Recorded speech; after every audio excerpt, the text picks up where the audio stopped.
Hello प्यारे बच्चों, कैसे हैं आप सब। बहुत बहुत स्वागत है आपका आज की इस वीडियो में और आज के इस लाइव सेशन में। ठीक है, और ये लाइव क्लास 11th का आपका जो इंग्लिश का सब्जेक्ट है बच्चों, इसके फाइनल के एग्जाम के लिए, ठीक है, बहुत ज़्यादा इंपॉर्टेंट होने वाला है बच्चों। ये सेशन बहुत इंपॉर्टेंट है आपके लिए, क्योंकि वैसे तो देखो आपकी जो फर्स्ट बुक है ना हॉर्नबिल, इसके लिए मैंने अलग से एक 2 घंटे का महा एपिसोड बनाया हुआ है। ठीक है, एक बहुत ही 2 घंटे का महा एपिसोड है जिसमें आपकी इस हॉर्नबिल किताब के जितने भी चैप्टर हैं, ठीक है, एग्जाम के पॉइंट ऑफ व्यू से सिलेबस के अकॉर्डिंग, वो सभी इंपॉर्टेंट क्वेश्चन हमने देख लिए थे हर एक चैप्टर वाइज। जैसे कि आपको मैं दिखा दूं, एग्जाम में टोटल आपके 5 चैप्टर से क्वेश्चन आएंगे। The portrait of a lady, we are not aware to die if we can be together, discovering truth, the saga continues, the adventure and silk road. ये 5 चैप्टर से आपके exam में question आने हैं। तो वैसे ऑलरेडी मैंने वीडियो बना दी थी, लेकिन आपकी डिमांड बहुत ज़्यादा थी कि सर जी एग्जाम से पहले ना भले ही आप 20 से लेके 25 मिनट या फिर आधे घंटे का एक हमारा लाइव सेशन कंडक्ट कर लीजिएगा, जिससे कि हमारे चैप्टर के क्वेश्चन का एक बार रिवीजन हो जाए। ठीक है, तो ये वीडियो रिवीजन होने वाला है आपकी इस बुक का चैप्टर वाला। ओके, तैयार हो बच्चों? एक बार सारे बच्चे बोल देंगे अगर तैयार हैं तो हम लोग आगे बढ़ेंगे। वैसे आप सभी बच्चों को आपके इंग्लिश के फाइनल के एग्जाम के लिए ऑल द बेस्ट। ठीक है, अच्छे से पेपर करके आने का बच्चों। चलो वन शॉट को शुरू करेंगे और यहाँ पे देख सकते हैं ये आपके चैप्टर हैं बच्चों। जो आपकी पोएम है ना, इसकी ये जितनी पोएम है, like a photograph, the laburnum top, the voice of the rain, childhood और फादर टू सन, इसके लिए अलग से मैं एक लाइव लूंगा। ठीक है, और वो वाला लाइव भी आपका कुछ 20 से 25 मिनट तक का होगा, तो 20 या 30 मिनट का, तो उसे भी देख लेना। ठीक है, चलो शुरू करेंगे। और कोई डाउट वगैरह हो तो आप मुझसे इंस्टाग्राम पे कनेक्ट कर सकते हो, ये मेरी आईडी है, फॉलो कर लीजिएगा। चलो एक सेकेंड, हम शुरुआत करेंगे बच्चों अपने चैप्टर नंबर 1 से। ठीक है, और चैप्टर 1 रहेगा हमारा the portrait of a lady. तैयार हो बच्चों? शुरुआत करें इंपॉर्टेंट क्वेश्चन की। Are you ready? अगर हाँ तो बोलेंगे यस सर। जी सर वी आर रेडी। चलिए आप रेडी हैं तो मैं भी रेडी हूं, फुल एनर्जी के साथ में। चलो शुरू करेंगे। ओके, तो class 11th English hornbill chapter 1 the portrait of a lady. चलिए बच्चों, इसका सबसे पहला क्वेश्चन देखते हैं। सबसे पहला क्वेश्चन जो है आपको इस चैप्टर की समरी भी बता देगा। ठीक है, क्वेश्चन क्या है?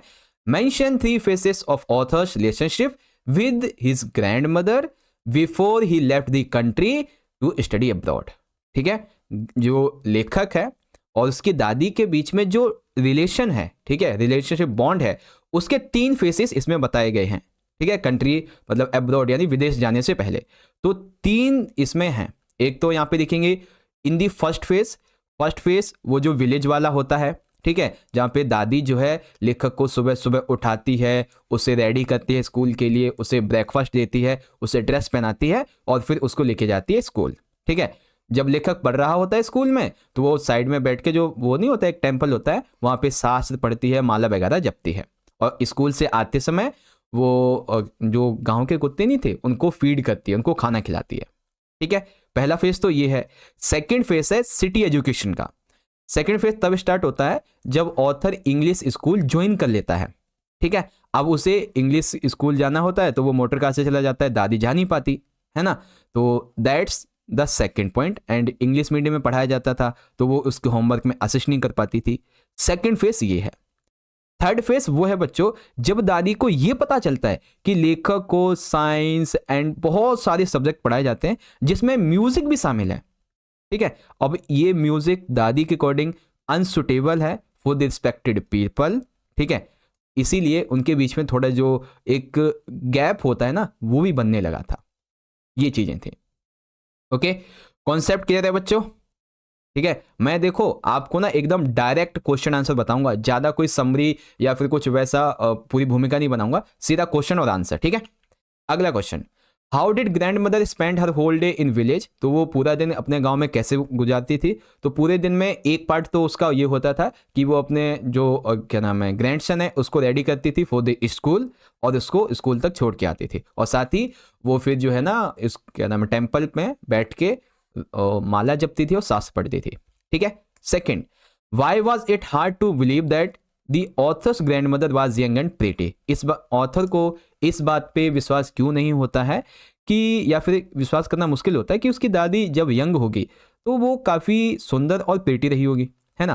तो लेखक को इस बात में विश्वास इसलिए नहीं है क्योंकि लेखक ने हमेशा दादी को उस बुढ़ापे में ही देखा है, ठीक है, जिसके चेहरा एकदम झुर्रे झुर्रे जैसा हुआ है, ठीक है, सिकुड़ा हुआ है, बाल सफ़ेद हो गए हैं, है ना। तो इसके लिए ये विश्वास करना बहुत ही मुश्किल हो रहा था कि भाई मेरी दादी कभी ऐसी एकदम सुंदर रही भी होगी, है ना। तो बस वही चीज़ें यहाँ पे लिखनी है। अगला question, what was the turning point in the author's and grand mother's relationship. तो वो टर्निंग पॉइंट क्या था बच्चों? टर्निंग पॉइंट था when the author had to be sent a big city for education. अब उसको एजुकेशन के लिए कहाँ भेज दिया गया था? बिग सिटी, यानी कि उसके माता पिता ने उसे अपने पास बुला लिया था। ये था टर्निंग पॉइंट, ठीक है। एक बच्चा है, sir I have a doubt. पूछो कितना, क्या डाउट है? ठीक है, this was the turning point. अब टर्निंग पॉइंट कैसे था? क्योंकि गांव में थी तो उसे असिस्ट करती थी होमवर्क में, उसको स्कूल लेके जाती थी, ड्रेस बनाती थी, ब्रेकफास्ट। लेकिन अब जब से इंग्लिश मीडियम स्कूल में जाने लगा है ना, तब से दादी अकेली पड़ गई है। अकेली पड़ने की वजह से उसने स्पैरोज को फीड करना शुरू कर दिया दोपहर के टाइम पे, है ना। तो ये था वो टर्निंग पॉइंट। अगला question, Why was grandmother so disturbed when the narrator started going to the city school? जो grandmother है वो क्यों बहुत ज़्यादा डिस्टर्ब थी जब नरेटर जो है वो स्कूल जाना शुरू कर देता है सिटी का, ठीक है। तो क्यों बच्चों? क्योंकि ग्रैंड मदर दूसरी वो एक रिलीजियस लेडी थी जिसको स्क्रिप्चर्स पढ़ना अच्छा लगता था, धर्मशास्त्र पढ़ना अच्छा लगता था और अपनी माला जपना अच्छा लगता था। लेकिन जब ग्रैंड सन ने उससे बताया कि उसके स्कूल में बहुत सारे सब्जेक्ट पढ़ाए जाते हैं, लाइक उसमें साइंस है, मैथ है, उसमें म्यूज़िक भी है, और जैसे ही पता चला म्यूज़िक है तो दादी काफ़ी डिस्टर्ब हुई इस बात से, क्योंकि दादी के अकॉर्डिंग म्यूज़िक जो है उनके लिए एक हेट की चीज़ है। कैसे? Grand mother consider that music was indecent है, म्यूज़िक इंडिसेंट है। किसके लिए? ये केवल और केवल उनके लिए है जो हार्टलेस है या फिर वेगस है। ये हमारे लिए सही नहीं है और बच्चों के लिए भी सही नहीं है, ये बताया गया, ठीक है। अगला question, why was the grand mother dissatisfied with cities education? क्योंकि सिटी की एजुकेशन में स्क्रिप्चर्स के बारे में, गॉड के बारे में कुछ नहीं पढ़ाया जाता था, ठीक है। वहाँ पे साइंस पढ़ाई जाती थी, लॉ ऑफ ग्रेविटी पढ़ाया जाता जो कि ग्रैंड मदर के लिए कोई इंपॉर्टेंस नहीं रखता था। That's why grandmother dissatisfied. अगला question, how did author's grandmother behave just before her death? How did sparrows express their sorrow when the author's grandmother died? ठीक है, simple सा क्या बताना है कि जो ग्रैंड मदर है उसने मरने से पहले बेसिकली उसका बिहेवियर कैसा हो गया था, ठीक है, कैसा बिहेव किया, और उसकी मौत के बाद में जो स्पैरोस थी, जो चिड़िया थी, ठीक है, जो गौरैया थी, उन्होंने कैसे बेसिकली एक्सप्रेस किया अपने दुख को दादी के प्रति। तो बेसिकली देखो, जब दादी मरने वाली होती है ना तो उसे पता चल गया था, क्योंकि जो धर्म से जुड़ा हुआ होता है उसे अपनी मौत का अंदाजा लग जाता है कि हाँ अब उसका समय नज़दीक आ चुका है। तो उसने कहा कि अब मैं अपना एक भी सेकंड किसी भी व्यक्ति से बात करने में नहीं गवाऊंगी, कि ना किसी रिलेटिव से मिलूंगी, और अब मैं सिर्फ और सिर्फ प्रेयर करूंगी और अपनी माला जपूंगी। She was a clear signal to her family कि अब मुझे कोई इंटरेस्ट नहीं है तुमसे बात करने में, मैं सिर्फ अपनी माला जपूंगी, प्रेयर करूंगी, ये बात है, ठीक है। उसके आगे, authors grand mother was very fond of feeding sparrows with bread crumbs. जो थी क्या नाम है, ग्रैंड मदर, वो स्पैरोस को ब्रेड क्रम्स खिलाती थी, है ना। लेकिन जब उसकी डेथ हुई तो लेखक ने या फिर उसके लेखक की माँ ने वहाँ पे रख दिए होंगे, तो वो आई, गौरैया जो भी थी चिड़िया, उन्होंने देखा, ठीक है, दादी जा चुकी है, तो उन्होंने दुख प्रकट करते हुए उन्हें नहीं खाया और वो वहाँ से उड़ गई और फिर कभी लौट के नहीं आए। ऐसे उन्होंने अपना दुख प्रकट किया, ठीक है। अगला क्वेश्चन, और ये काफ़ी इंटरेस्टिंग क्वेश्चन है बच्चों। Would you agree that author's grandmother was person strong in character? If yes, give instance that show this. ठीक है, सिंपल सा क्या बताना है कि ग्रैंड मदर जो है वो काफ़ी स्ट्रॉन्ग कैरेक्टर वाली पर्सन है ना। तो आप इसके बारे में क्या कहते हैं उसके बारे में बताइए, ठीक है। तो कैसे लिखेंगे बच्चों? देखो, yes the author's grand mother was definitely a women of strong character, ठीक है, एक स्ट्रॉन्ग कैरेक्टर वाली वुमेन थी। कैसे थी भाई? तो उसके जो थॉट्स थे, ठीक है, उसने कभी भी उनके माध्यम से अपनी कमजोरी को जाहिर नहीं होने दिया, ठीक है। वो इंडिपेंडेंटली और अपने प्रिंसिपल से उसने अपना जीवन जिया है। वो एक रिलीजियस डिवोशन थे उसके, जो कि क्लियर थे, रिलीजियस लेडी थी वो, ठीक है, वो अपना ज़्यादातर टाइम जो थी प्रेयर करने में, स्क्रिप्चर्स पढ़ने में और माला जपने में निकालती थी। ये रूटीन न सिर्फ उसका विलेज में बल्कि जब वो सिटी पहुंच जाती है तो भी वही होता है। बस अंतर इतना होता है कि गांव में स्पैरोज को फीड करती थी, मतलब गांव में जो है क्या नाम है, कुत्तों को फीड करती थी, डॉग्स को, और सिटी में जाके स्पैरोज को खाने लगी थी। ठीक है, और भी एक आधा पॉइंट है, यहाँ से देख सकते हैं। आंसर इस तरीके से आपको लिखते हुए चलना है। ओके, चलो अगला क्वेश्चन है, elaborate on the bond of friendship between the author and grand mother. ठीक है, तो इसके बीच में इलेबोरेट मतलब जो रिलेशनशिप है ग्रैंड मदर एंड ऑथर के बीच का, वो हमें यहाँ पे बताना है। ठीक है, तो ये भी आपको वैसे ही मैंने बता रखा है ना, अच्छी तरीके से, तो आप पढ़ सकते हो इसको। इसका आंसर आप अपने हिसाब से भी लिख सकते हो। ठीक है, कैसे कि जब ऑथर बड़ा हो रहा था तो उसके पेरेंट्स जो थे वो उसको दादी के पास में छोड़ के चले गए। ठीक है, अब दादी के पास में छोड़ के गए तो ये दोनों अच्छे दोस्त बन गए। दादी जो थी उसे सुबह उठाती, उसे नहलाती, उसे ड्रेस पहनाती और उसे ब्रेकफास्ट देती और इसे स्कूल भी लेके जाती। ठीक है, बच्चा स्कूल में पढ़ता रहता, दादी जो है टेम्पल में बैठ के मालाएं जपती रहती। ठीक है, साथ ही जब वो सिटी में भी आ गए तो उन्हें फिर एक कॉमन बेडरूम मिल गया, है ना। और जब वो अब्रॉड जा रहा था, विदेश जा रहा था, तो दादी रेलवे स्टेशन पे आई, फोरहेड पे किस किया, जो कि लास्ट फिजिकल टच था उनका, है ना। और एक और पॉइंट है, बस ऐसे लिखना था बच्चों। ओके, तो एक बार सारे के सारे बच्चे मुझे चैट सेक्शन में एक बार जल्दी से बताएंगे कि जितने भी हमारे चैप्टर के क्वेश्चन थे the portrait of a lady के, समझ में आ गए कि नहीं। जल्दी बताएं बच्चों, इस चैप्टर के जितने भी क्वेश्चन थे समझ में आए कि नहीं। ठीक है, और ये क्विक रिवीजन है। क्विक रिवीजन का मतलब पता है क्या होता है, कि आपको क्वेश्चन दिखाते जाएं और आंसर दिखाते जाएं और आपके दिमाग में वो एकदम से क्लेरिफाई होता जाए कि हाँ याद हो गया ऐसे करके। ठीक है, समझाने का टाइम नहीं है अभी। ओके जी सर जी, समझ गए हैं कैसे लिखना है। देखो हिंदी में ना मैं आपको सारी जो इन्फॉर्मेशन वो देता जाऊंगा, और जो आंसर है उसके लिए आप देख ही सकते हैं, वैसे भी समझा रखा है, 2 घंटे का महा एपिसोड आपके लिए बनाया था। Second chapter, we are not afraid to die if we can be together. हमें मरने से डर नहीं लगता अगर हम साथ साथ हैं। ठीक है, ये बात किसने कही थी, वो बच्चा था ना जोनाथन, उसने कही थी। चलो क्वेश्चन देखते हैं बच्चों। चैप्टर है हमारा second, we are not afraid to die if we can be together. देखो, describe the shifts in the narration of the events as indicate in 3 sections of the text, give a subtitle to each। ठीक है, ये जो पूरा chapter है उसे हम 3 section में डिवाइड कर सकते हैं। कौन कौन सा? फर्स्ट सेक्शन होगा अ ड्रीम वोयाज, यानी कि विश्व की यात्रा का सपना। फिशिंग द स्टॉर्म, यानी कि स्टॉर्म को फिश करना या फिर जो वेव का बहुत बड़ा अटैक होता है वो। और अल्टीमेट विक्ट्री या फिर सक्सेस। ठीक है, तो बेसिकली अ ड्रीम वोयाज, यानी कि तकरीबन 200 साल पहले जेम्स कुक ने जो पूरे विश्व का एक यात्रा किया था, विश्व की यात्रा की थी, तो वैसा ही इनका भी सपना था कि वो भी ऐसी एक यात्रा करें, जिसके लिए उन्हें वेव वॉकर वगैरह भी बनाई थी, वेव वॉल्कर। ठीक है, अब जब ये समुद्र में उतरे तो इन्होंने फेस की एक बहुत ही बड़ी स्टॉर्म या फिर बिग वेव अटैक भी कह सकते हैं, जिसमें लेखक मरते मरते बचा था, 36 घंटे तक पानी भरा रहा था। ठीक है, और भी बहुत सारा नुकसान हुआ था, कुछ प्रोसेशन इन्होंने लिए थे, है ना। ये चीज़ें थी। चिल्ड्रंस जो थे वो ब्रेव थे, इनके लिए सपोर्टिव रहे और ऑप्टिमिस्टिक बने। इसके अलावा फाइनली अल्टीमेट विक्ट्री हुई इनकी, यानी कि सक्सेस मिली इनको, और वो फाइनली जो इल एम्स्टर्डम है वहाँ तक पहुँच गए थे। ठीक है, ये चीज़ें थी। अब ये जो वर्ड है ना बच्चों, we are not afraid to die, who speaks the words and when, ये वर्ड पता है किसने कहा था? जी हाँ, ये वर्ड कहा था बच्चों, उसके नरेटर का सन है जोनाथन, उसने जब वो 6 साल का था। ठीक है, जब बहुत ज़्यादा दिक्कत हो गई थी, है ना, तब बोला but daddy he went on, ये हमें डरा नहीं पाएगा, क्योंकि we are not afraid to dying if we can all be together, you mummy Sue and I. ठीक है, ये बात कही थी किसने? जोनाथन ने।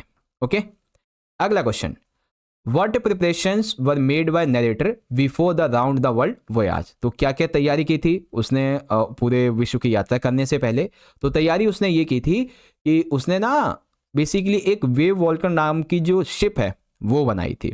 ठीक है, इस शिप को उसने रफ से रफ वेदर में भी टेस्ट किया था, ताकि जब हम यात्रा पे निकलें तो कितना भी खराब मौसम क्यों ना आ जाए, कितना भी खराब क्यों ना आ जाए, हम इससे आगे बढ़ते रहें। और उसने अपना जो ये वर्ल्ड वोया है ये शुरुआत किया था जुलाई 1976 को। ठीक है, that is how the answer will be return. Okay बच्चों, अगला question number 4, why did the travellers find at dawn 2 January and what preparation did they make, यानी कि ट्रैवलर्स जो थे 2 जनवरी को उनके साथ क्या हुआ, क्या देखा उन्होंने और क्या प्रिपरेशन किए। तो 2 जनवरी को at dawn the wave was gigantic, यानी कि जो लहर थी वो बहुत ऊपर नीचे हो रही थी और शिप भी उसी लहर के माध्यम से टॉप ऑफ द वेव पहुंच जाता था। लहर से ऊपर नीचे वो भी हो रहा था, ठीक है। That's why so they made all possible preparations to save the ship and themselves as follows. तो उसने अपने आप को भी बचाने के लिए और सभी शिप को बचाने के लिए, शिप पे मौजूद सभी लोगों को बचाने के लिए कई तरीके अपनाए। दे ड्रॉप्ड द स्ट्रॉम जिब टू स्लो डाउन शिप, उसने स्ट्रॉम जिब को समुद्र में फेंक दिया जिससे कि जो नीचे जाके वो जो है ना कोई सपोर्ट ले और समुद्र जो शिप है ना वो स्लो हो जाए। दे सिक्योर्ड एवरीथिंग राइटली, सबको सुरक्षित कर दिया उन्होंने। They attach life lines to the life rafts, ठीक है, लाइफ राफ्ट से उसने जो भी चीज़ें थी उसको अटैच कर दिया और ऑयली स्किन बना ली और लाइफ जैकेट सभी ने पहन लिए थे, ठीक है। आगे, how did first leg of journey pass, what happen to immediately after they left, ठीक है। तो फर्स्ट लेग जर्नी जो थी ओबियसली कहाँ से आती थी, ये थी from Plymouth England to Cape Town, ठीक है। It was journey of 1,05,000 kilometres, it passed quite pleasantly, यहाँ तक तो वो बिल्कुल ही आसानी से गुजरी। But after leaving Cape Town they had face strong gales, वहाँ से इनकी प्रॉब्लम की शुरुआत हुई थी, कहाँ से, आफ्टर दी केप टाउन। फिर यहाँ पे कि how did she make her father laugh when the situation was almost hopeless, तो कैसे, तो उसने एक बेसिकली वो था ना कार्टून जैसे चित्र बनाया था मम्मी पापा का, तो उसी को देख के वो हंस पड़े थे, दैट्स वाई। फिर आगे बच्चों कि what difference did you notice between the reaction of the adults and the children when faced with danger, ठीक है। तो क्या रिएक्शन होगा बच्चों जब एक एडल्ट और एक जो चिल्ड्रन है उसके सामने कोई समस्या आती है, तो इसके बारे में भी आप देख सकते हैं, सारे आंसर लिखे हुए हैं बच्चों। अब जो थोड़े लॉन्ग क्वेश्चन है ना उनको आप एक बार देख लो, ठीक है, लॉन्ग क्वेश्चन को देख लो जो कि इंपॉर्टेंट है आपके लिए। तो एक तो ये है, एक क्वेश्चन ये इंपॉर्टेंट कि how does the story we are not afraid to die suggest the optimism helps to endure the direct stress, ठीक है। फिर एक और क्वेश्चन है कि what lessons do we learn from such hazards experience when we are face to face with death, ठीक है। हमें ऐसे कौन से बेसिकली हैजार्ड्स एक्सपीरियंस मिलते हैं जब हमारा मौत से सामना होता है, ठीक है। तो ऐसी चीज़ें हैं, ओके। और भी एक आधा है, हाँ ये ज़्यादा जरूरी नहीं है, ठीक है। तो इस तरीके से हमारे ये क्वेश्चन जो थे इनका हमने विद इन 10 मिनट्स, ठीक है, 10 यानी 7 से 8 मिनट हमने क्विक रिवीजन अच्छे से कर लिया, ठीक है। क्विक रिवीजन का मतलब ही यही होता है बच्चों कि क्वेश्चन देखते चलो और दिमाग में ये चलता बनता चले कि हाँ ये क्वेश्चन हमने पढ़ा था, चलो रिवाइज हो गया है, अच्छे से समझ में आ गया है ना।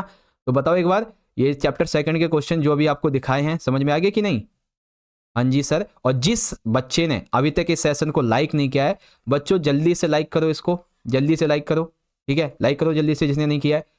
मैं देख रहा हूँ अभी वॉचिंग पे तो बहुत सारे बच्चे हैं लेकिन लाइक की संख्या बहुत कम है। चलो आगे बढ़ेंगे। अब हमारा आएगा अगला चैप्टर 3 डिस्कवरिंग टुट द सागा कॉन्टिन्यूस। तो चलिए अब हम इस चैप्टर की शुरुआत करते हैं, इसके इंपॉर्टेंट क्वेश्चन को देखेंगे। देखो सबसे पहला क्वेश्चन, और चैप्टर 3 के क्वेश्चन में 3 पॉइंट जो है ना, 3 नहीं 4 की पॉइंट है। एक दो टूटनखामुन कौन है, ठीक है, फैक्ट्स क्या रिवील्ड हुआ था 1968 में अबाउट टुट, ठीक है, टुट्स की बॉडी को क्यों सोने के साथ में लेप के साथ में बेसिकली उसको क्या नाम है चिपकाया गया था एक तरीके से, ठीक है। रिजल्ट क्या निकला सिटी स्कैन का टुट्स की मम्मी का, वो बताना है ना। तो देखो बच्चों टूटनखामुन कौन था बच्चों, टूटनखामुन या फिर Tutankhamun was a pharaoh of ancient Egypt, प्राचीन मिस्र का एक फेरो था वो, जो कि लास्ट फेरो था अपनी रॉयल फैमिली का और इजिप्ट फॉर सेंचुरी का, ठीक है, मतलब जिसने जो इजिप्ट है ना वहाँ पे कई शताब्दियों का शासन किया। 1968 में क्या फैक्ट रिवील्ड हुआ, तो 1968 में फैक्ट ये रिवील्ड हुआ कि टुट की जो मम्मी थी उसका एक्सरे किया गया और एक्सरे में ये पता चला कि उसकी जो ब्रेस्ट बोन है और front ribs were found missing, ठीक है, जो ब्रेस्ट बोन है वो भी गायब है और उसका जो चेस्ट में एक और हड्डी टाइप में होता है ना वो भी गायब है। दिस सजेस्ट दैट कि जो टुथ है उसकी डेथ नेचुरल नहीं हुई थी, द टुथ वाज मर्डर्ड, उसको मारा गया था। ठीक है। अब सोने के साथ में क्यों इसको दफनाया गया था, ठीक है, लेप किया जाता था, क्योंकि उस समय रॉयल थॉट्स का ये मानना था on that time ancient Egypt कि ये जो हम इन्हें दफनाते हैं ये अपने अगले जन्म में इन सभी जो अमीर लोगों की चीज़ें होती हैं, बड़ी बड़ी चीज़ें होती हैं पैसे वाली, ठीक है, ये दफनाते हुए जब हम इनके पास में सोना बर्तन वगैरह रखते हैं तो ये अगले जन्म में ये यूज़ कर पाते हैं, उनका ऐसा मानना था उनका। ठीक है। फिर एक छोटा पॉइंट कि सिटी स्कैन का क्या रिजल्ट निकला था, तो सिटी स्कैन की वजह से, ठीक है, जो कि सिटी मशीन से किया गया था, इसने कई न्यू डिटेल्स दी थी। इस नई डिटेल से ये पता चला कि बॉडी जो है उसकी क्या नाम है टूथ की, वो बहुत अच्छे तरीके से एक्यूरेट तरीके से बनाई जा सकी थी। तकरीबन 1700 एक्सरे किए गए थे उसके, ठीक है, इमेजेस के, मतलब उस टूथ के इमेज के माध्यम से, है ना, 1700, उसके माध्यम से टूथ की पूरी बॉडी बन पाई और जिससे पता चला कि आखिर इसकी डेथ कैसे हुई थी और वो सारी की सारी चीज़ें। ठीक है, तो ऐसे ही छोटे छोटे पॉइंट हैं जो कि आपको ध्यान में रखते हुए चलने हैं। चलो अगला है the mummy is in very bad condition because of what Carter did in the 1920s। What did Carter do and why. तो बेसिकली कार्टर ने क्या था, कार्टर एक ब्रिटिश आर्कियोलॉजिस्ट है जिसने 1922 में डिस्कवर किया था टुट्स के टॉम को। ठीक है, he searched its contents in haste, उसने जल्दबाजी में उसकी खोज की थी। The tomb which had stunning artifacts in gold cause of sensation at the time of the discovery. ठीक है, उस समय जब इसकी खोज हुई ना तो लोगों को पता चला ये सोने के लेप के साथ में दफनाया गया था, ये मिला ऐसा ऐसा, तो ये ना बहुत जल्दी खबर फैल गई इसकी सभी जगह, है ना, ये चीज़ें थी। और ये आ जाएगा कि कई महीनों के बाद में उसने कैसे उसको निकाला, ठीक है, और उसको प्रिवेंट करने के लिए, चोरों से बचाने के लिए उसके टुकड़े टुकड़े कर दिए, जितने टुकड़े इन द सेंस जो जॉइंट थे ना टुट्स की बॉडी के, उन सभी को उसने निकाल दिया था ताकि कोई भी उसे चुरा ना सके। ठीक है, इस तरह से। ओके, चलो अगला question, how did Carter separate Tut's mummy from coffin, why it when he finally reached the mummy to he ran into trouble, why was it so, why did tourist through see king Tut's tomb, why did they seem nervous. तो वो क्यों देखने आए थे, वो देखने basically उसको सम्मान देने के लिए आए थे, और वो बेसिकली नर्वस इसलिए थे क्योंकि उन्हें ये पता चला था कि ये जो टुट है इसको श्राप लगा था, तो उन्हें डर था कि अगर हम कुछ गड़बड़ कर देंगे तो कहीं ये श्राप हम पर भी ना पड़ जाए, इसीलिए वो नर्वस थे। ठीक है, ऐसी बातें हैं। चलो अगला देखो, why did boy king change his name Tutankhaten to Tutankhamun. तो इसने अपना टूटन खातेन से नाम टूटन खामुन क्यों चेंज कर लिया था बच्चों, क्योंकि देखो अमून जो है ये एक मेजर गॉड थे एंशिएंट इजिप्ट के, बट इससे टूटन खातेन से पहले का जो राजा था उसने क्या किया था, उसने जो गॉड अटेन है उसकी पूजा करवाई, अमून की जितनी इमेजेस थी, जितने भी टेम्पल्स थे, इनको बंद करवा दिया, इमेजेस को ध्वस्त कर दिया उसने। वैन यंग टुट, जिसका नाम था टूटन खातेन, ये एक थ्रोन बनता है, तो उसने अपने पुराने रास्ते को रिस्टोर किया, यानी कि पुराने जो धार्मिक तरीके थे उनको रिस्टोर किया। He changed also his name from Tutankhaten to Tutankhamun which means living image of Amen, यानी कि अमून की जिंदा छवि। ठीक है, इसलिए आ गया समझ। चलो इसी में अगला question, what did Amenhotep 4 do when he become pharaoh. तो उसने क्या किया था बच्चों, ही ऑल्सो, जो अभी हमने यहाँ पे देखा था ना, सेम वही है कि smashed all images Amun and close his temples, और उसने अपनी जो रिलीज कैपिटल थी उसे थेप से हटा के न्यू सिटी अमरना कर दिया था, है ना, ऐसे करके लिखना था। चलो अगला देखेंगे, क्वेश्चन है हमारा ये कि list the deeds that are Ray Johnson to describe Akhenaten as wacky. ठीक है, अखेनाटेन के बारे में कुछ यहाँ पे बताना है, तो ये चीज़ें लिखी हैं बच्चों, देख सकते हो। देखो टाइम बच्चों काफ़ी ज़्यादा हो रहा है, अभी आपका एग्ज़ाम भी होने वाला है थोड़ी देर में ही, तो इसको हम फटाफट से ख़त्म करेंगे। What are the facts that are known about king Tut's lineage. ठीक है, तो जो वंश परंपरा चली आ रही थी, ठीक है, किंग टुट की, उसके बारे में आपको बताना है। तो इसमें आप अमीनहोटेप 3 के बारे में बताएंगे, ठीक है, फिर उसके बाद में उसका जो वारिस बनता है अमीनहोटेप 4, इसके बारे में बताएंगे। अमीनहोटेप 4 के बाद में जो क्या नाम है, एक नया राजा बनता है, ठीक है, अखेनाटेन, इसके बारे में बताएंगे। एंड देन लास्ट टूटन खातेन के बारे में बताएंगे, जिसने अपना नाम बदल के टूटन खामुन रख दिया था। ठीक है, और ये समय खेरे में आ जाएगा इस तरीके से। तो ऐसे आपको इसकी जो वंश परंपरा है उसके नाम लिखने हैं किसने क्या किया था ये बताना है। सबसे खराब स्थिति किसकी रही थी?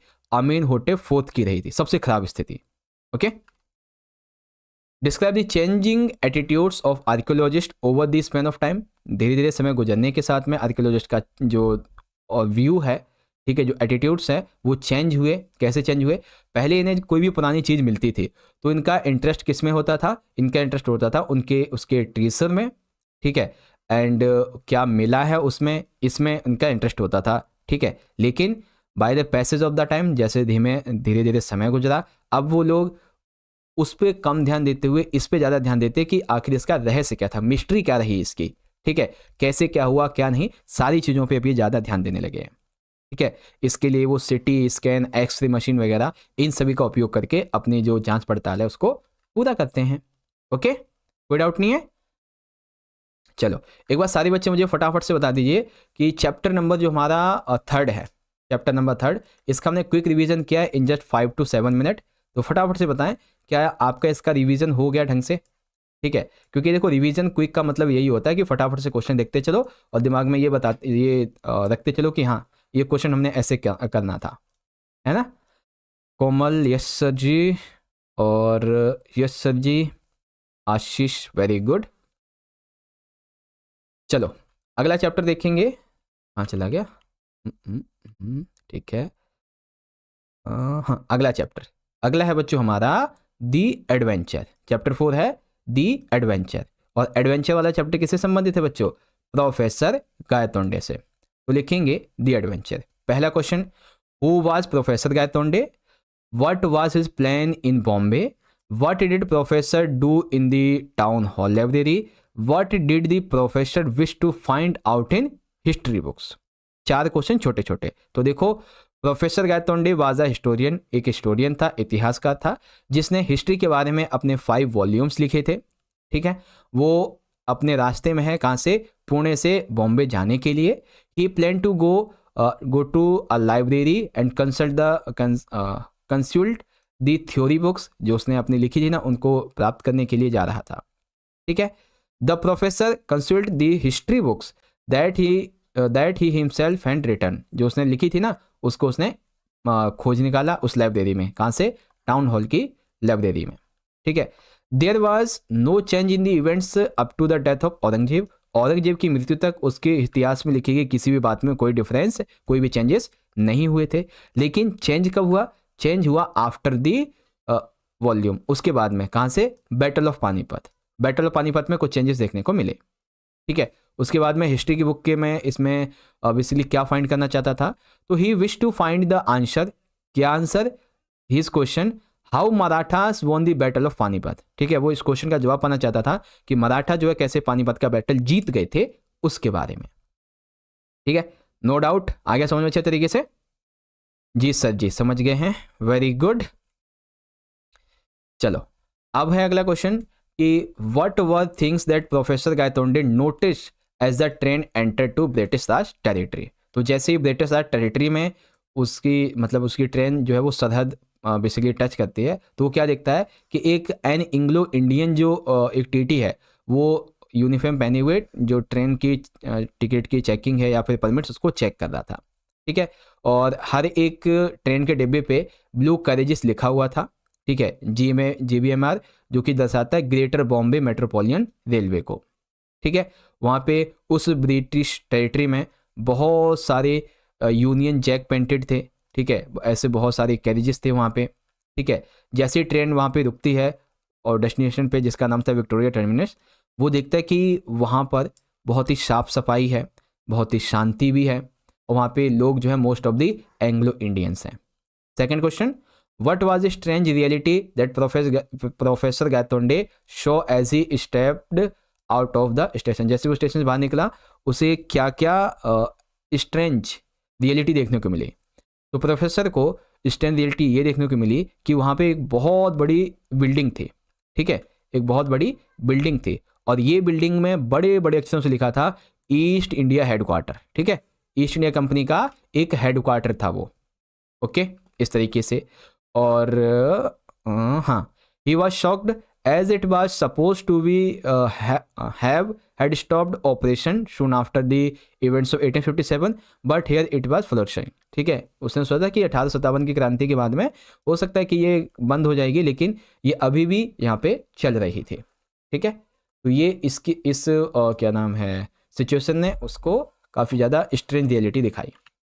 फिर why did professor Gaitonde enter the forwards building, what was his experience there. तो वो क्यों गया था, क्योंकि उससे पता चला था उसका बेटा यहाँ पे काम करता है। ठीक है, लेकिन एम्प्लॉय ने बोला तुम्हारे बेटे के नाम का तो कोई नहीं है इस पे, तो ये अनएक्सपेक्टेड था उसके लिए, है ना। उसके बाद what happened when professor Gaitonde went ahead to occupy the chair on the dais. जब वो चेयर पे बैठने के लिए जाता है तो क्या होता है उसके साथ में जो ऑडियंस होती है वो भड़क जाती है ना, और वो क्या नाम है उस पर सड़े हुए टमाटर और पता नहीं क्या क्या फेंक के मारने लगते हैं, है ना। ये चीज़ें क्योंकि पब्लिक मूड में ही नहीं थी प्रोफेसर गायतोंडे को सुनने के लिए। अगला, why did Gangadhar Pant go to the town hall library, what books he did browse, what did he discover. ठीक है, तो क्यों गया था, क्या बुक्स ली उसने, क्या उसने डिस्कवर किया, क्या खोजा, सारी चीज़ें लिखी हुई हैं, पढ़ सकते हो। ओके,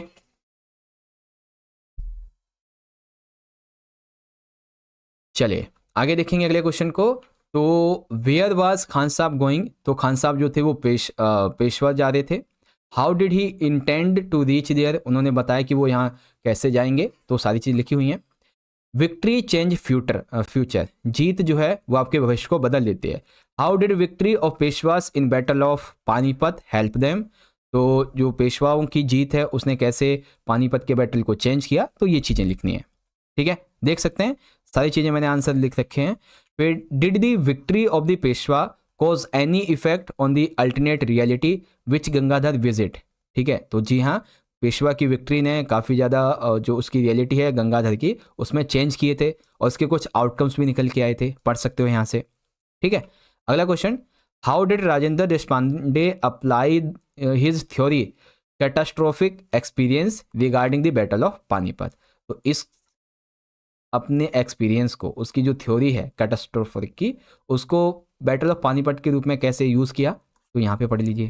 ठीक है, फिर how did Rajendra explain the concept of reality with the example of movement end of an electron. ठीक है, एक इलेक्ट्रॉन की मूवमेंट और जो क्या नाम है रियलिटी का कॉन्सेप्ट है उसके मामले में उसने कैसे बेसिकली एक्सप्लेन किया, वो सारी चीज़ें आपको बतानी है। ओके, चलो यहाँ पे मैं देख रहा हूँ अभी तक 100 लाइक पूरे नहीं हुए हैं। जिस बच्चे ने इस सेशन को अभी तक लाइक नहीं किया है, ठीक है, जिसने भी, मैं इसको ढंग से लिखता हूँ। ठीक है, जिसने लाइक नहीं किया है पूरी स्क्रीन पे लिखूंगा लाइक करो। ठीक है, पूरी स्क्रीन पे लिख दिया मैंने जल्दी से लाइक करो बच्चों, जिसने नहीं किया। देखो इतना छोटा सा पेन है, ये इतना बड़ा बना दिया। देखो क्वेश्चन क्या है, why do you think professor Gaitonde decide never to preside over meetings again. ठीक है, आप ऐसा क्यों सोचते हैं कि गायतोंडे ने ये डिसाइड कर लिया कि अब जो है वो किसी भी मीटिंग में नहीं आएगा, प्रेसाइड नहीं करेगा उससे। तो क्यों, क्योंकि उसके साथ में बहुत ही गलत व्यवहार हुआ था, है ना। वो अपना भाषण देना चाहता था, कुछ कहना चाहता था, लेकिन लोग सुनने के मूड में ही नहीं थे, है ना।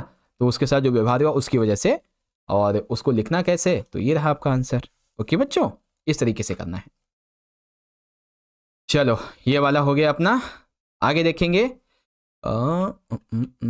ठीक है ठीक है, ओके। तो अब हम लोग अपना आखिरी चैप्टर देखने वाले हैं, सिल्क रोड। कौन सा, silk road. Are you ready बच्चों, सिल्क रोड चैप्टर का रिवीजन करने के लिए तैयार हो सारे के सारे, बताएंगे एक बार फटाफट से अगर रेडी हैं तो। सिल्क रोड चैप्टर के लिए are you ready guys, ready ready ready or not, फटाफट से।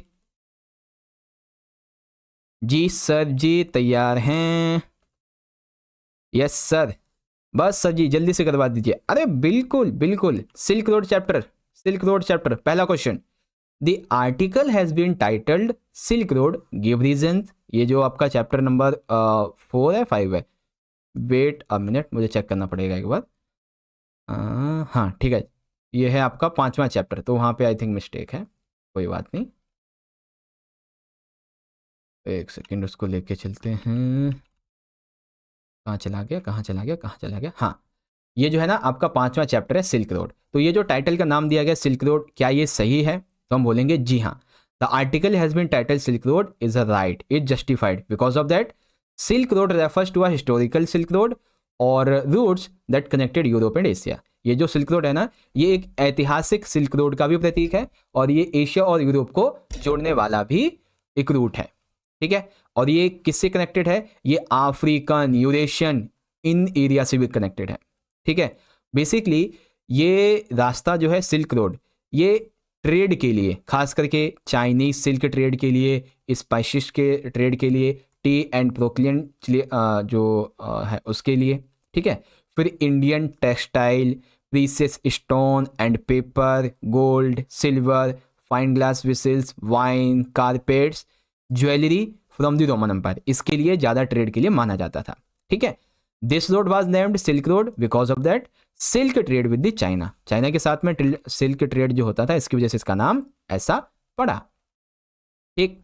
इसके आगे इन द चैप्टर, इस चैप्टर में जब तक लेखक माउंट कैलाश की तरफ नहीं निकल जाता है तब तक इसका नाम सिल्क रोड ठीक है, लेकिन जैसे आगे बढ़ता है तो इसका नाम होना चाहिए था journey to the mount Kailash, ठीक है। तो जी हाँ, टाइटल जस्टिफाइड भी हो चुका है और ये पॉइंट है। अगला क्वेश्चन था बच्चों कि who was Norbu, how did the author strike, यहाँ पे ए मिसिंग है, ठीक है ना, तो ए आ जाएगा। Author strike friendship with Norbu, meeting Norbu come as an immense relief to the narrator. तो सबसे पहले नोरबू कौन है बच्चों? तो नोरबू एक टिबेटियन स्कॉलर है जो कि आर्टिकल्स लिखता है होली लेक के बारे में, और अभी वो बीजिंग की एक एकेडमी में काम करता है। ये पहली बार उसका टाइम था जब वो यहाँ पे घूमने के लिए आया था, उसे थोड़ी बहुत इंग्लिश आती थी, इसीलिए वो राइटर के क्लोजर आ पाया, ठीक है। ये बुद्धिज़्म नहीं, बेसिकली ये बुद्धिज़्म को फॉलो नहीं करता था। इसने सजेस्ट किया लेखक को कि हमें कुछ याक्स को जो है ना वो हायर करना चाहिए ताकि हमारे लगेज को ये ले सकें, हम अपनी जर्नी को पूरी कर सकें, ठीक है, इस तरीके से। चलो question number 3, What difficulties did the author encounter and overcome when he set out to reach Mount Kailash, ठीक है। तो कौन कौन सी डिफिकल्टीज आई, कैसे उसे ओवरकम किया, सारी चीजें ऐसे बतानी है। तो आओ बताते हैं अच्छे तरीके से। देखो कैसे बताएंगे। The author set out from Ravu to complete the kora, वो रावू से निकले अपने कोरा को कंप्लीट करने के लिए, to the destination mount Kailash, ठीक है, माउंट कैलाश के लिए। आफ्टर मानसरोवर, जैसे वो मानसरोवर लेक से निकलते हैं, डिफिकल्टीज यहाँ से शुरू होते हैं, ठीक है। बड़े बड़े पहाड़, ठीक है, पहाड़ जो थे, स्नो, और जो हाइट थी यानी कि पहाड़ की ऊंचाई, उसने इसकी जो जर्नी है उसको रिस्क में डाला था। रास्ते में इन्होंने बहुत सारे माउंटेनियस जो एनिमल्स हैं उनको देखा, उनको पार किया, ठीक है। इन्होंने नोमाड्स के टेंट्स देखे, वहाँ पे जो टिबेटियन मास्टिफ्स थे, टिबेटियन डॉग्स, उनको देखा, ठीक है। ऑथर को अपनी जो फर्स्ट फिजिकल प्रॉब्लम है वो भी यहीं से उसको मिली, है ना। और क्या नाम है, जो टी-10 है उसको थोड़ा बहुत शॉर्टकट का पता था, लेकिन उस शॉर्टकट में भी बर्फ़ पड़ी हुई थी, तो उसने बर्फ़ के ऊपर मिट्टी डाल डाल के पूरी ग्रुप ने तब उसको वो वहाँ से आगे बढ़े, ठीक है। आफ्टरनून में ये सब पहुँचे कहाँ पे, होर के एक छोटे से टाउन में पहुँचे जो कि बहुत ही डस्टी था, ड्राई था, मान के चलो कि काफ़ी अच्छा नहीं था वहाँ पे, है ना। और इसी वजह से उसको थोड़ी दिक्कत हुई लेखक को, और यहीं पे उसकी मीटिंग होती है किससे, नोरबू से, ठीक है। और ये एक आधी चीज़ है, फिर दोनों ने डिसाइड किया वो दोनों एक साथ मिलकर अपना कोरा पूरा करेंगे, ठीक है। चलो अगला question, what impression did two towns Hor and Darchen leave on the author's mind. तो होर जो है ये एक स्मॉल टाउन है नियर मानसरोवर लेक, जो कि बहुत ही मिजरेबल प्लेस है, दुखदाई प्लेस है, जहाँ पे कोई हरियाली नहीं है, ठीक है। ऑथर को वो प्लेस बेसिकली किसके लिए, वो जो है ना मानसरोवर लेक की वजह से, जैसा उसने पढ़ा था, ठीक है, जैसा पढ़ा था ये उससे अलग उसे देखने को मिला। यहाँ पे उसने हर्बल टी वगैरह पी थी कैफे में आके। नेक्स्ट पार्ट था बच्चों दार्चेन का। Darchen also was dusty place, there was heaps of debris and garbage lying here and there. यहाँ पे एक तो कूड़ा करकट इधर से उधर हर जगह पड़ा रहता था, ठीक है, धूल भरी हुई थी यहाँ पे। इस कोल्ड वाज वर्सनेड एट, मतलब इसके जो जुकाम था, कोल्ड जो था वो यहाँ पे और बुरी कंडीशन में पहुँच गया, वो पूरी रात जागा रहा, ठीक है। और ये चीज़ें थी। फिर लेमो कौन था, लेमो बेसिकली एक टिबेटियन वुमेन थी जो कि राबू के नियर रहती थी, वो लेखक के लिए गिफ्ट के रूप में कुछ लेके आई थी, ठीक है ना, इसके स्किन कोट लेके आई थी, sleep skin coat as a farewell gift, okay, इस तरीके से। चलो अगला, who did the party come across after leaving Ravu, ठीक है, who did party come across the after leaving Ravu, ठीक है, तो ये रहा आपका। उसके बाद where did narrator meet Norbu, तो ये तो आपको बता ही दिया अभी। हाँ, ये वाला जरूरी है। The narrator was fascinated by the huge Tibetan mastiffs, तो वो टिबेटन मास्टिफ्स को देख के बहुत ही ज़्यादा एकदम होता ना कि आकर्षित हो जाना। ऐसा क्यों हो गया था? क्योंकि बच्चों टिबेटन मास्टिफ्स के बारे में उसने केवल पढ़ा हुआ था, ठीक है, कि राजशाही के दरबार में इन्हें जो है as a hunting dog use किया जाता था चाइनीज इंपीरियल कोर्ट्स में। लेकिन आज उसने, जब वो जा रहा था पहाड़ की तरफ से, तो उसने देखा जो नोमाड्स खाना बदोशी जो थे, उनके पास, उनके टेंटों के पास में ये टिबेटन मास्टिफ थे। इनके जबड़े बड़े बड़े थे, ये इतनी तेजी से किसी के ऊपर भी झपट्टा मारते थे जैसे बंदूक से गोली निकलती है, ठीक है, किसी से डरते नहीं थे, और कोई इनके पास में आ जाए तो उसे छोड़ते नहीं थे, उसे उसका पीछा करते रहते थे। ये चीज़ें हैं, तो इसी ने फैसिनेट किया उसको। कंप्लीट है। अगला, why did T stand stop, T stand क्यों रुक गया? Because of that snow had covered path in the front of them, ठीक है, तो स्नो जी थी वो इनके रास्ते में पड़ी हुई थी, अब ये उससे आगे जा नहीं सकते थे। How did manoeuvre across the first patch of snow that they came across, तो पहली बार जब इन्होंने बर्फ के रास्ते का सामना किया तो इन्होंने क्या किया? तो इन्होंने एक साथ सभी ने मिलके उस पर मिट्टी डाली और उसको फ्रोजन किया, तब वो वहां से आगे बढ़े। ठीक। अगला, डाचेन, ये तो ठीक है, हाँ ये वाला जरूरी है। देखो, the narrator had a very miserable night in Darchen, describe his condition, तो क्यों दुखदाई रात थी बच्चों? सबसे पहली बात तो ये कि जो नरेटर है वो डाचेन पहुंचा कब था? तकरीबन रात को 10:30 बजे, 10:30 बजे पहुंचा। बहुत ही ज़्यादा रात हो चुकी थी, वो थक चुका था, ठीक है, और दिमागी हालत और फिजिकली हालत उसकी अच्छी नहीं थी, और उसका जो कोल्ड था वो यहाँ पे आके और ज़्यादा बढ़ गया था, होद से इधर डाचेन में तो और बढ़ गया था, है ना। अब वो भूखा भी था, थका हुआ भी था, ऐसे में उसे खाना भी नहीं मिला, है ना। वो बेसिकली जगा रहा, कभी कभी उसकी छाती में ऐसा दर्द होता जैसे लगो उसकी जान ही निकल जाएगी, है ना। ये चीज़ें थी। इसके अलावा क्या नाम, वो सोने की कोशिश करता है तो सो नहीं पाता है, एकदम से फिर जैसे लगता है हार्ट अटैक आ जाएगा, ऐसी सिचुएशन उसकी होती है, और फिर उसे ये लगता है कि अगर आज मैं सो गया तो मैं सुबह उठ नहीं पाऊंगा, इसीलिए वो पूरी रात जगता रहता है। That's Y that night was miserable for the narrator. Okay, समझ गए? चलो अगला देखेंगे, enumerate the difficulties that the group faced in होर, ठीक है, तो कौन कौन सी डिफिकल्टीज जो थी होर में ग्रुप को फेस करनी पड़ी, सारी चीजें यहाँ पे लिखी हुई हैं बच्चों, आप इजीली पढ़ सकते हो, ठीक है।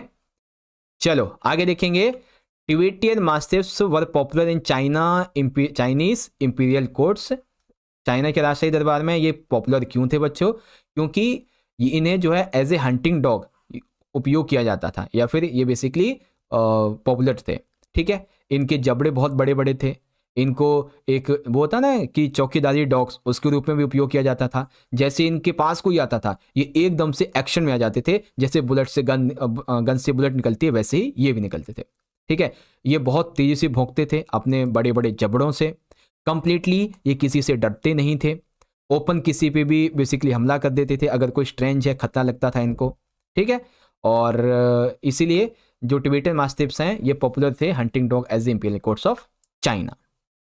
ओके, चलो अब यहाँ पे एक छोटा सा पॉइंट है कि एक सेकंड, ये तो करवाई दिया आई थिंक, हाँ ठीक है, हाँ ये वाला जरूरी है कि नरेटर जो है, the narrator in the treacherous silk road realised that the snow was both dangerous as well as beautiful justify. Silk road जो है इस चैप्टर में ये बताया गया है कि ये जो चैप्टर है इसमें स्नो ब्यूटीफुल भी है और स्नो बहुत ही डेंजर भी है। ब्यूटीफुल कैसे थी? क्योंकि वहाँ का जो व्यू था वो बहुत अच्छा था, बर्फीले पहाड़, बर्फीली नदियाँ, आसपास बर्फ बहुत अच्छी थी, ठीक है, ब्यूटीफुल थी, ठीक है। उसका जो वातावरण था वो इनके लिए बहुत अच्छा था, लेकिन डेंजर इसलिए थी क्योंकि इनकी कार आगे नहीं बढ़ पा रही थी, फिर उसको फ्रोजन करके ये कार को आगे बढ़ा पाए, तो बस डेंजर इसीलिए, बाकी और कोई दिक्कत नहीं थी डेंजर के मामले में। ओके, चलो एक लास्ट क्वेश्चन है बच्चों, describe the narrator's journey to mount Kailash with reference to the topographic variations encountered on the way. तो कौन कौन सी समस्याएं उसके सामने आई, कैसे कैसे उन्होंने उसका सामना किया, तो इस तरीके से आपको इसे लिखना है, ठीक है। तो एक बात सारे के सारे बच्चे चैट सेक्शन में मुझे जल्दी से जल्दी बताओ, ये जो हमारा चैप्टर नंबर हाँ चैप्टर नंबर 5 है वैसे तो, सिल्क रोड। समझ में आया नहीं? अगर समझ में आ गया तो जल्दी से लिखेंगे यस सर, ठीक है। देखो मैंने बड़ा करके लिखा है ताकि जल्दी से लिखो यस सर, अगर समझ में आ गया है तो जल्दी बताएंगे, फिर हम लोग सेशन को एंड करते हैं बच्चों। हाँ जी सर, आ गया है समझ, आ गया है समझ, यस सर। 2-3 बच्चे हैं जो कह रहे हैं नो सर। अगर बच्चे आपको कोई क्वेश्चन समझ ना आया हो तो उसको दोबारा से आप रिपीट करके उसी जगह से देख लेना, अच्छे से समझ में आ जाएगा, ठीक है, चिंता मत करो। एक बच्चा कह रहा है सर बर्थ चैप्टर समझा दो। बच्चों आपकी सेकंड बुक की लाइव ऑलरेडी हमने ले चुके हैं, तो उसको आप देख लें अगर आपको समझना है उसे तो, ठीक है। चलो एक चीज और, अब जो हमारा सेकंड लाइव होगा, सेकंड वाला अभी आपको मैं बता भी देता हूं। सेकंड लाइव जो है वो आपकी पोयम से होगा, ठीक है, अभी जो कि तकरीबन 30 मिनट का होगा, ज़्यादा नहीं, 30 मिनट के लिए, और ये आपकी पोयम से संबंधित होगा। तो सारे बच्चे जो सेकंड लाइव है पोयम वाली, उसमें ज्वाइन हो जाओ, ठीक है। पोयम वाली में चैप्टर तो पूरे कर लिए हैं, पोयम को और कर लेते हैं, फिर हम आराम करेंगे और आप अपना जो है एग्जाम देने जाना, ठीक है। चलिए बच्चों, ऑल द बेस्ट, बहुत बहुत धन्यवाद। जय हिंद, जय भारत, वंदे मातरम।